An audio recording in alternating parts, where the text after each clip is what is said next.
Shalom saudara sekalian, kebenaran hari ini berjudul Hidup di Hadirat Allah. Kalau kita memanggil Allah sebagai Bapa, sesungguhnya di balik ini ada resiko yang tidak ringan atau mengandung konsekuensi yang berat. Sebagaimana kalau seseorang diadopsi oleh seorang bangsawan, hidup sebagai anak bangsawan memiliki tatanan sendiri. Demikian pula kalau kita memanggil Allah sebagai Bapa, ada tatanan untuk hidup sebagai anak-anak Allah. Tentu saja hidup kita harus benar-benar berubah. Hidup sebagai anak-anak Allah berarti harus selalu membiasakan diri hidup di hadirat Allah. Kita harus membiasakan diri hidup di hadirat Allah dan merasakan hadirat Allah tersebut, saudaraku, setiap saat.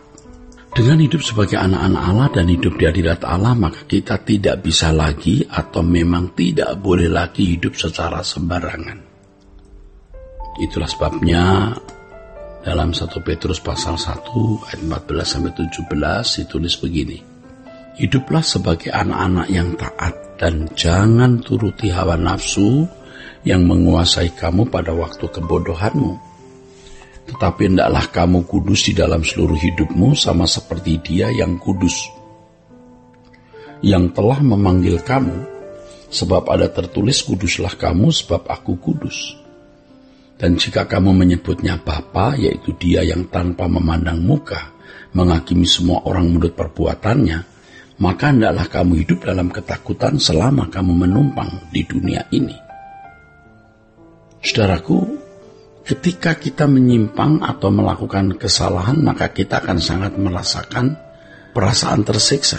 Hidup di hadirat Allah membuat kita menjadi peka terhadap dosa dan kesucian, saudaraku.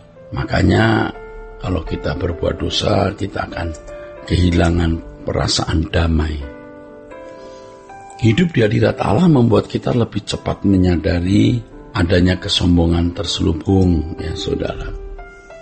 Ketidaktulusan, ketidakjujuran, dan segala kesalahan yang mungkin ya dipandang orang sebagai hal sederhana atau biasa, atau dianggap masalah kecil atau dosa kecil, saudara. Tetapi hal tersebut bisa menyakiti hati Allah, atau paling tidak membuat hati Allah tidak nyaman.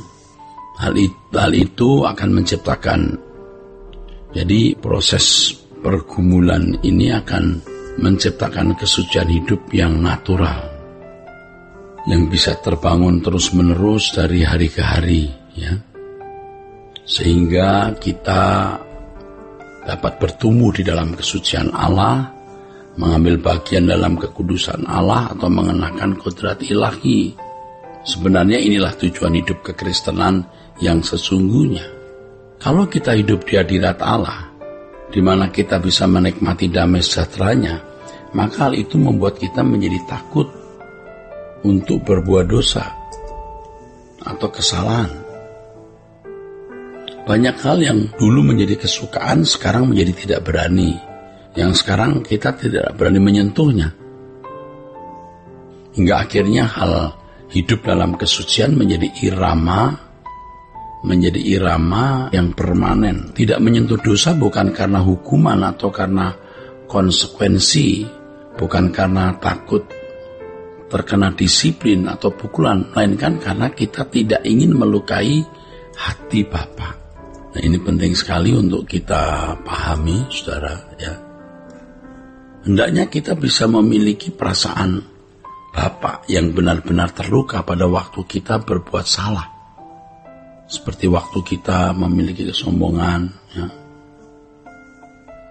Kesombongan terselubung, perasaan tidak suka kepada sesama, dendam, kebencian, dan perasaan negatif lainnya.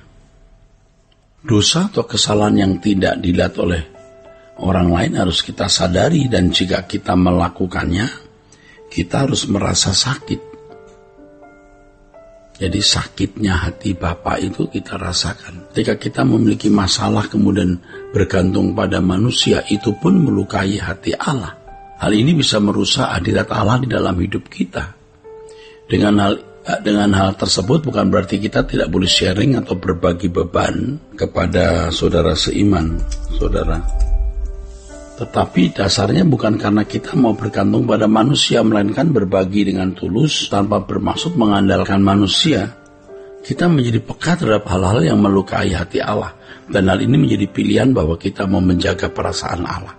Kita percaya bahwa ada pribadi yang hidup, yang menjadi tuan rumah jagat raya ini, yaitu Allah semesta alam, Bapa kita.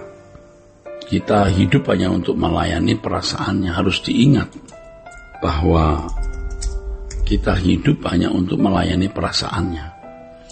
Yesus adalah model dari manusia sejati, saudara, yang tubuhnya menjadi bait Allah, karena kalau menjadi bait Allah berarti tempat pertemuan antara Allah dengan individu. Ini juga berarti tubuh ini tempat ibadah. Inilah pekerjaan Allah. Tuhan Yesus menyelenggarakan hidup sebagai bait Allah dengan melakukan kehendak Bapa dan menyelesaikan pekerjaannya. Tidak ada kepentingan yang lain. Jadi kita akan menyadari bahwa mengucap doa Bapa kami itu berisiko tinggi. Begitu kita memanggil Allah itu sebagai Bapa, seperti Yesus, saudaraku, anak Allah, maka tubuh kita menjadi bait Roh Kudus. Tidak ada kepentingan dalam hidup kita kecuali memuliakan Dia. Memuliakan Allah berarti dalam segala hal yang kita lakukan harus menyenangkan Dia. Allah tidak memperhitungkan apa kata orang tentang kita, tapi Allah merasakan bagaimana perasaan batin seseorang terhadap dirinya, diri Allah maksudnya, saudara. Inilah yang dimaksud dengan tinggal di dalam Dia seperti doa Tuhan Yesus, saudara. Ya, dalam Yohanes pasal 17 ya.